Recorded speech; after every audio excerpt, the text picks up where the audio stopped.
چاہ رہی ہے کمنٹس کچھ آ رہے ہیں کہ یاجوج ماجوج پھر آپ کے نزدیک جو ہے وہ کیا میں بتاتا ہوں یاجوج ماجوج کے اوپر میں حدیثیں آیتیں آپ کو ساری بتاتا ہوں تو بہت ہی اسی وجہ سے تو آئے ہیں آج.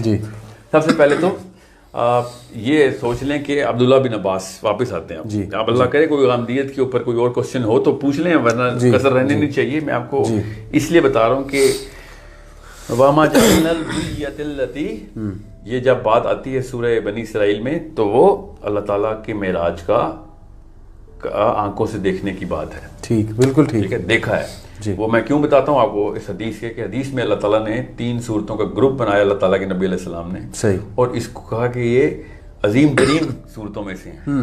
اللہ تعالیٰ کے نبی صلی اللہ علیہ وسلم نے کافی صورتوں کے گروپس بنا کے حدیث دی. اب عبداللہ بن عباس کی اس حدیث کو یاد رکھیے کہ قرآن پاک کے اندر سے کائنات کے سارے سوالوں کے جواب. ٹھیک ہے.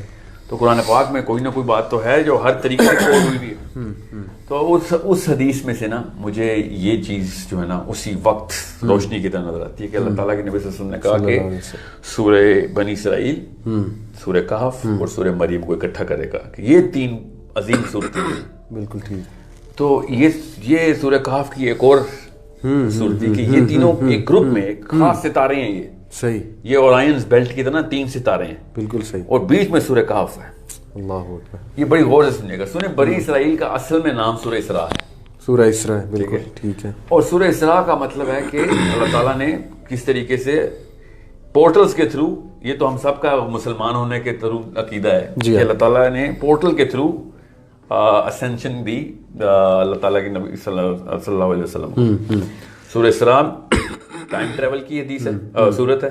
سورہ کہف ٹائم ٹریول کی صورت ہے. اور سورہ بنی اسرائیل اور سورہ مریم کا کہ میں اس بارے میں بحث کرنے کی ضرورت نہیں ہے کہ حتیثہ کے ساتھ کیا ہوا ہے. سورہ مریم کیوں، سورہ مریم کے ساتھ کیا معجزات ہو رہے تھے، حضرت جبرائیل آ رہے ہیں نیچے. اور پھر واحد صورت ہے جہاں پہ اللہ تعالیٰ نے حضرت ادریس کے بارے میں بتایا کہ اس کو میں نے اپنے پاس اٹھایا ہوا ہے. ٹھیک ہے، اس کو ہم نے اوپر اٹھا لیا. پہلے آسمان پہ چوتھے پہ ہیں مگر وہ تو فوت ہو گئے نا. تو ہمیں روایتوں سے پتہ چلتا ہے کہ وہیں پہ انتقال ہو گیا. مگر زمین سے فوت ہو کے اوپر نہیں گئے تھے. وہ زمین سے وہ سالم زندہ اوپر گئے تھے اور اوپر چوتھے آسمان پہ فوت ہوا. اب وہ فوت ہوئے کہ نہیں وہ روایت ہے کہ چلو ٹھیک ہے، نہیں تو وہ بھی زندہ اٹھائے ہیں. کرسچن تو مانتے ہیں کہ وہ زندہ ہیں اوپر. تو ہمیں بھی ایک روایتوں سے ملتا ہے نا آیت ہے نا حدیث اس کے اوپر. مگر یہ حدیث بڑی کلیئر ہے کہ اللہ کے نبی علیہ السلام نے کہا کہ مجھے چوتھے آسمان پہ معراج کی حدیث میں حضرت ادریس جو ہیں وہ ان سے ملاقات ہوئی. اور یہ ورفعنا مکانا علیہ اللہ تعالیٰ نے کہا. سورہ مریم میں حضرت ادریس کے بارے میں کہا ورفعنا مکانا علیہ، اس کو ہم نے اوپر کے مقام پہ اٹھا لیا. ٹھیک ہے، this is not a small matter کہ ان تینوں صورتوں کا گروپ بنا ہوا ہے. ٹھیک ہو گیا. اور اس لیے میں نے آپ سے کہا کہ معراج کے واقعے کو سمجھنا اتنا ضروری ہے ورنہ سورہ کہف سمجھ نہیں آئے گی. صحیح. اور قرآن پاک نے کسی وجہ سے سورہ کہف سے پہلے معراج کرائی تاکہ مسلمانوں کا ایمان اور عقیدہ ٹیسٹ پکا ہو جائے اور اس کے بعد ان کو لاجک سمجھ آنا شروع ہو جائے. ٹھیک. اور اس کے بعد سورہ کہف آئی کہ اب آپ کو پتہ چلے گا کہ یہ جو ہے نا معاملہ یہ کیسے دیکھنا ہے. ٹھیک ہے. سو یہ بات تو عبداللہ بن عباس کے فلسفے کے تھرو میں آپ کو بتا رہا ہوں کہ یہ اینگل ٹھیک رکھنا ہے کہ یہ تینوں صورتوں کو جو گروپ ہے نا اس کو کیسے کرنا ہے. اب میں آتا ہوں سورہ کہف کے اوپر. سب سے پہلے تو سورہ کہف جو ہے نا یہ غور سے سن لیں کہ سورہ کہف کیا ہے. اچھا ایک نقطہ میں ابھی آپ کو بتا دوں کہ میرا بھی اینگل ایسا ہی ہے جیسے نبی صاحب کا اینگل ہے جو کہ جس کو کہا جائے کہ بھیا آپ بھی تو ایسی کوئی بات کریں جو کہ اجماع امت میں نہیں ہے. جی ہاں. تو آپ مجھے اجماع امت دکھا دیں کہ جس میں سورہ کہف کے بارے میں کوئی بھی اجماع ہو. میں ابھی اپنی ساری باتوں سے رجوع کرتا ہوں. صحیح. اجماع امت ہے ہی نہیں، اس بارے میں بحث ہی نہیں ہے کہ سورہ کہف کیوں دجال کے لیے ہے.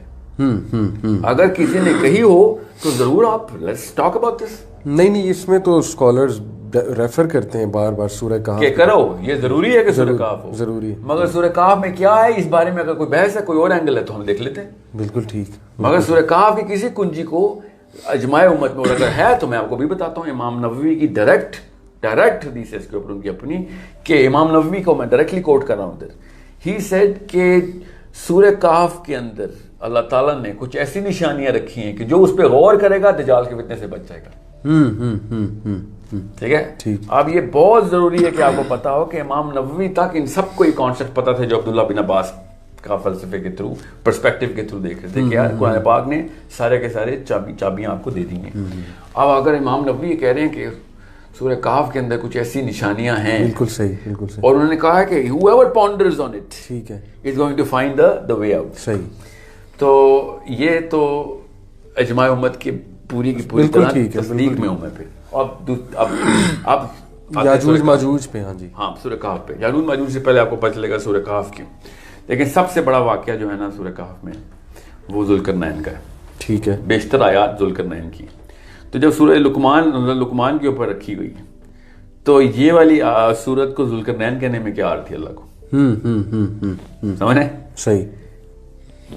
اس سورت کا نام کہف رکھ دینا بہت ہی بڑی چابی ہے, کیونکہ اللہ کے نبی علیہ السلام نے کہا دجال کے وقت سورہ کہف جو ہے نا وہ اس کا علاج ہے. اور سورہ کہف کو ذرا بگ پکچر پرسپیکٹیو دیکھیے تو آپ کو پتہ چلے گا کہ سورہ کہف میں کیا ہو رہا تھا. کہف والوں کا بھی آتے ہیں, ٹھیک ہے. کہف کا کیا مطلب ہے کہ اصحاب کہف کو کے ساتھ کیا ہو رہا تھا. اصحاب کہف پہ اس وقت کا دجال آیا ہوا تھا, ٹھیک ہے. The tyrant, they could not do anything about it. They were the minority, everyone was the majority. They did not fight. سب سے پہلے ٹائرنٹ کنگ کا ہونا, نشانی چیک کریں سورہ کہف کی. پھر running away, they did not fight the tyrant. اللہ کے نبی صلی اللہ علیہ وسلم نے کہا تھا اس سے لڑائی نہ کرنا, اس سے بھاگو. They fled. تیسرا غار میں جانا, پہاڑ پہ جانا. چوتھا, پانچواں سب سے بڑی بات پوری سورت کو کہف کے نام پہ کر دینا, کہ آپ کو اس کا پرسپیکٹیو لینے میں مسئلہ نہ ہو کہ جب دجال آئے گا تو آپ نے یہ پہاڑوں کا رخ کرنا ہے, یہ اس لیے آپ کو کہف کی نشانی دے رہے ہیں. اور یہ حدیث سنا رہا ہوں آپ کو کہ دجال آئے تو پہاڑوں کا رخ کرو. سو یہ کیونکہ اصحاب کہف نے بھی پہاڑوں کا ہی رخ کیا تھا اپنے دور کے دجال. بالکل صحیح. گلاس دیجیے گا چلو. تو اپنے اس پرسپیکٹیو کے لیے سورہ کہف کو نا بڑے آسانی سے آپ کو پتہ چل جائے گا کہ سب سے پہلے تو سورہ کہف کو اپنے گروپ میں رکھیں, ان ستاروں کے گروپ میں. وہ 3 ستارے ہیں, سورہ اسراء, بنی اسرائیل, سورہ کہف اور سورہ مریم. ٹھیک ہے. اس میں بے حد کلیئر آپ کو پتہ ہونا چاہیے کہ سورہ کہف کیوں. اب آتے ہیں ہم پہلے تو میں سورہ کہف کو, آپ ظاہر ہم تفسیر تو نہیں کریں گے, I am going to go directly into the Yajuj Majuj perspective of Zulqarnain. Even though I really want to talk about اصحاب کہف, but اس کے لیے جو سائنس سمجھنی ہے نا آپ نے وہ بے حد ضروری ہے, اور اس کے لیے آپ کو تھوڑا سا ہمیں تھوڑا بلڈ اپ چاہیے ہوگا. ادروائز یہ سمجھ نہیں آئے گی بات کہ اللہ تعالیٰ نے ان کے کانوں کے اوپر ہی کیوں ضربنا آذانہم کا لفظ جو ہے, کان بند, پردہ کے اوپر کیا ہوا. نہیں یہ پردہ بھی نہیں ہے نا, یہی تو بات ہے. کسی کے کان اللہ تعالیٰ, میں نے تو خود تفسیر پڑھی ہے کہ اللہ تعالیٰ نے ان کے کانوں پہ ضرب لگا کے ان کو بیہوش کیا. یہ میں نے خود تفسیر پڑھی ہے. اوکے. حالانکہ نعوذ باللہ یہ کہاں پہ لکھا ہے کہ کسی کو مکہ مارا ہے کانوں پہ, ٹھیک ہے. کسی کو سلانا ہو تو کہیں کوئی اور طریقہ ہوتا ہے, کسی کو لمبا ہی کوئی بیہوش کر دینا ہو تو کانوں پہ لگاتے ہیں ضرب.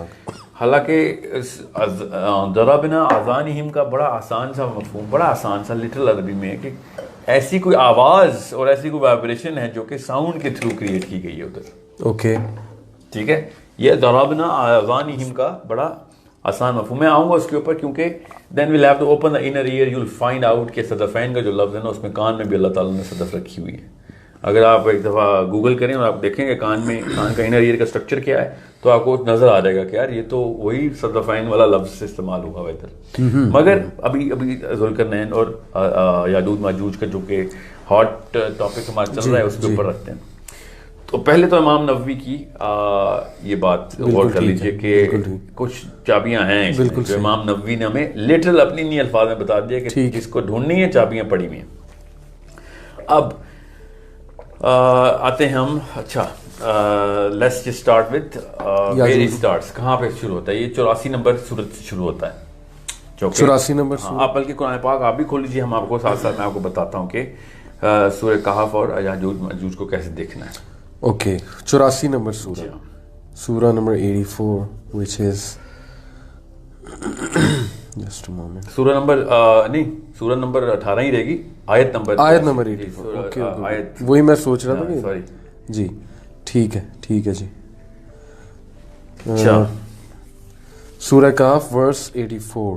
جی ہاں ٹھیک ہے جی. یہ ہم نے اس دن بھی کھولی تھی نا, میں آپ کو میں کھول کے بتا دوں. کھول لی میں نے آپ. جی جی آپ پڑھیں گے, میں آپ کو ساتھ ساتھ بتاتا ہوں کہ انا مکننا لہو فی الارض وآتیناہ من کل شیء سببا. اچھا جی, اس پہ آپ نے سب سے پہلے تو یہ غور کرنا ہے کہ اللہ تعالیٰ نے اس کا ترجمہ بتائیں گے آپ, جو عمومی ترجمہ ہے وہ دیکھیے گا. Indeed we established him upon the earth and we gave him to everything away. بالکل. اب یہ غور سے سنیے گا, میں اس کا استدلال عبداللہ بن عباس سے ہی کر رہا ہوں, اوکے, رضی اللہ تعالیٰ عنہ. عبداللہ بن عباس نے سورۃ طلاق کی آخری آیت میں کہا نا کہ جب ارض کا لفظ استعمال ہوا ہے مثلہن کے طور پہ جمع کے صیغے میں, تو اس کا مطلب ہے کہ اور بھی زمینیں ہیں. ٹھیک ہے, ٹھیک ہے, یہ تو اللہ تعالیٰ نے تو خود ہی بتا دیا نا کہ 7 زمینیں ہیں. صحیح ہے. تو عبداللہ بن عباس نے تفسیر بتاتے ہوئے صحابہ نے پوچھا کہ عبداللہ یہ باقی کی زمینیں ہیں, اس کی تفسیر بتاؤ. صحیح. تو ہی سیڈ کہ میں نے اگر تمہیں اس کی تفسیر بتائی نہ ابھی تو تم کافر ہو جاؤ گے. اچھا, یہ ڈائریکٹ اس تفسیر کے اندر حدیث وہ ہے منقول ہے ان کی, عبداللہ بن عباس کی. یہ تفہیم میں بھی درج ہے, فی ضلال القرآن میں بھی درج ہے, obviously مستند حدیث عبداللہ بن عباس کی کہ میں تمہیں ابھی you not ready for it, تمہیں اگر میں ابھی بتا دوں تو کافر ہو جاؤ گے. اس کا مطلب بویا آسان سے 2 ہیں. ایک تو یہ کہ اس وقت یہ سائنس کی ترقی اتنی نہیں ہوئی کہ تمہیں سمجھ آئے, نہ ہی تم قرآن کے اس علم میں آئے ہو کہ جو میں تمہیں اب سارے کے سارے کنیکشن دوں. ٹھیک ہے. اس کا مطلب یہ ہے کہ جب اتنی ترقی ہو جائے گی علم کی کہ تمہیں باقی کی طریقوں سے ہم جیسے بندوں کو کہیں سے نظر آنا شروع ہو جائے گا, تو تمہیں پتہ چل جائے گا کہ اس کا کیا کہاں پہ وہ ملٹی ورس کا کانسیپٹ جیسے میں پتا. اب اور سے سنیے گا, ارض کا ہی لفظ استعمال ہوا ہے ادھر بھی سورۃ طلاق میں. جی. اس کا مطلب ہے ارض, اس مٹی, اس زمین, اس ٹیریسٹرل پلین کو اللہ تعالیٰ کہتے ہیں, چاہے وہ کسی بھی جگہ پہ کسی بھی پلانٹ میں ہو. یہ جو ارض کا لفظ ہے اس کو اسی کانسیپٹ میں رکھنا ہے آپ نے. اوکے. اور حضرت آدم کی تمام اولاد جہاں جہاں پہ بھی ہے وہ ہر اس جگہ پہ موجود ہونی ضروری ہے. یہ بھی ملٹیورس کا کانسیپٹ ہے. جی بالکل ہے. یہاں تک کہ عبداللہ بن عباس نے کہا, میں اس تفصیل میں جان کے نہیں جاؤں گا, اس میں پوچھے گا مت, یہ عبداللہ بن عباس کو ڈائریکٹ کوٹ کر رہا رضی اللہ عنہ کو کہ جتنی زمینیں اتنی محمد ہیں اتنی آدم ہیں. اوکے, صحیح حدیث ہے. جی 100%. اب میں اس میں اس کی تفصیل کے لیے 10 سیشن ریکوائرڈ ضرور کریں گے, مگر وہ فلسفہ اسلام کی بجائے وہ the science of اسلام کے اوپر آئے گی, وہ کہ how things work, why things work کا بھی کانسیپٹ میں کرنا پڑے گا. مگر اس بارے میں جاننے کی ضرورت نہیں نا, ہمیں تو دجال اس زمین میں آنا ہے, اس لیے ضرورت ہی نہیں ہے باقی کی زمینوں میں آنا نہیں ہے دجال. اگر آنا ہوتا یا آیا تو ہمیں کوئی فرق نہیں پڑنا, ہمیں اپنی زمین میں دجال کے فتنے کو ٹیکل کرنا ہے. مگر ارض کا لفظ جو ہے نا بڑا آسان ہے کہ جتنے بھی پلانٹس پہ ابھی ذوالقرنین کی ٹرپ ابھی لگانے, وہ سب ارض ہی کے اوپر آئیں گے. صحیح. اور جہاں پہ اس کو انسان اور جو بھی مخلوق ملے گی جو انسانی ہوگی وہ حضرت آدم ہی کی اولاد ہے. ٹھیک ہے. اور یہ بہت ضروری ہے کہ فتح الباری میں حدیث ہے کہ یاجوج ماجوج جو ہیں وہ حضرت آدم کے سیمن کو مٹی کے ساتھ ملا کے بنے. حدیث فتح الباری میں بڑی کلیئر ہے کہ حضرت آدم had a wet dream and the semen of Adam dropped on the earth and that created Yajuj Majuj. Acha. Okay, now where is that earth? No, not on this planet earth. Because Yajuj Majuj are not from this planet earth. Okay, and let me tell you how we know that. اب فتح الباری کو خود ہی آپ, میں اپنی طرف سے رائے نہیں بتا رہا, یہ تو بائی دا وے یہ بڑی مشہور حدیث تھی پہلے سے جو مجھے پتا تھا کہ یاجوج ماجوج, مگر میں بھی سائیکولوجیکل سوچا تھا کہ ادھر ہی ہوئے ہوں گے. صحیح. ٹھیک ہے. دوسری حدیث جو کہ یاجوج ماجوج کی بہت کلیئر ہے, آپ کو پتہ چل جائے دنیا میں نہیں ہو سکتے وہ. اللہ کے نبی علیہ السلام نے الگ الگ حدیثیں بتاؤں گا, مگر کانسیپٹ سمجھ لیجیے گا, کافی حدیثیں اس بارے میں کہ حضرت آدم علیہ السلام کی صحابہ سے خطاب کرتے ہوئے اللہ کے نبی صلی اللہ علیہ وسلم نے ارشاد فرمایا کہ آدم کی اولاد میں سے 1000 میں سے ایک جو ہے وہ جنتی ہے, باقی 999 دوزخ میں جائیں گے. ٹھیک ہے. یہ آپ پروپورشنل ریشو چیک کریے گا. صحابہ اکرام اشبار ہوئے کہ یہ تو ہمارا تو کوئی چکر ہی نہیں ہے. بالکل صحیح. تو اللہ کے نبی علیہ السلام نے کہا فکر نہیں کریں آپ, وہ زیادہ تر ان میں سے یاجوج ماجوج ہوں. تو اس میں 2 باتیں تو پکی ہیں کہ حضرت آدم کی اولاد میں سے ہیں وہ. ٹھیک ہے. اور دوسری بات جو سب بھول جاتے ہیں, یہاں پہ سوچتے ہی کوئی نہیں ہے کہ وہ جتنے انسان ہیں اس کا 99 کے ریشو سے اس کی تعداد ضروری ہے, جو کہ باقی کی جگہوں سے بھی پتہ چلتا ہے. ایسے واسٹ کی طرح ویوز کی طرح اتر رہے ہیں, وہ بھیڑوں کی طرح آئیں گے, پہاڑ سے اتر رہے ہیں, ایک کے اوپر دوسرا چڑھا ہوگا. وہ اتنی تعداد ہونی ضروری ہے. قرآن پاک کی آیت بڑی کلیئر ہے اس کے اوپر. ٹھیک ہے. تو حدیث بالکل پوری طرح اترتی ہے اس کے اوپر. اب رومی تو نہیں ہو سکتے نا ظاہر ہے. کیونکہ حدیث کو چھوڑیں, وہ آیت اور حدیث جو دونوں آپس میں اس طریقے سے لاک ان کی حدیث ہوئی ہے کہ جو اولاد کی وہ ریشو ہے اتنی کلیئر ہے کہ اگر 7 ارب انسان ہے تو ملٹیپلائی بائی 999 اتنے یاجوج ماجوج ابھی ہونے ضروری ہیں. تو رومی تو اتنے نہیں ہیں. ٹھیک ہے.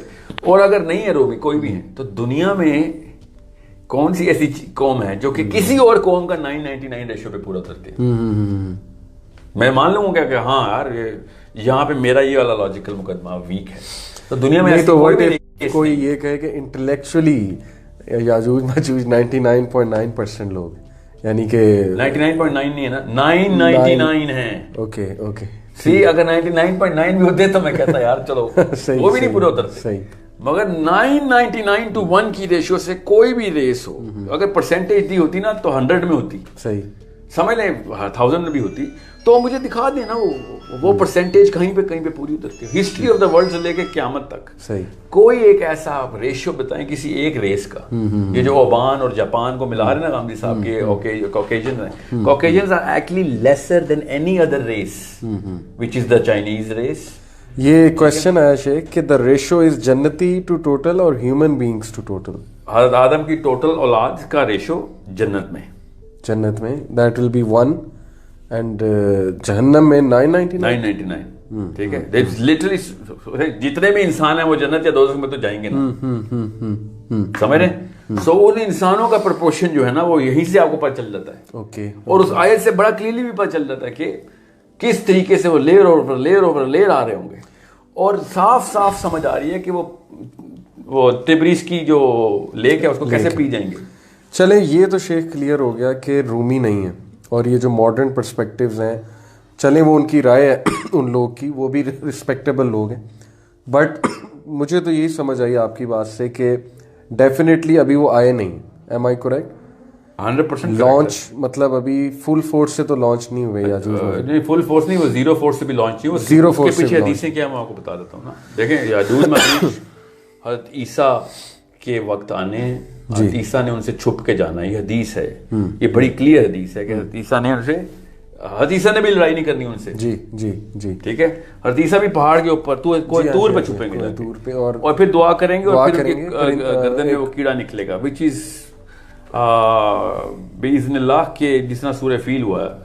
How is that going to happen? Something we can really debate into. I have a theory about this, but that's not the point. Their death is so not our problem right now. Their life is. So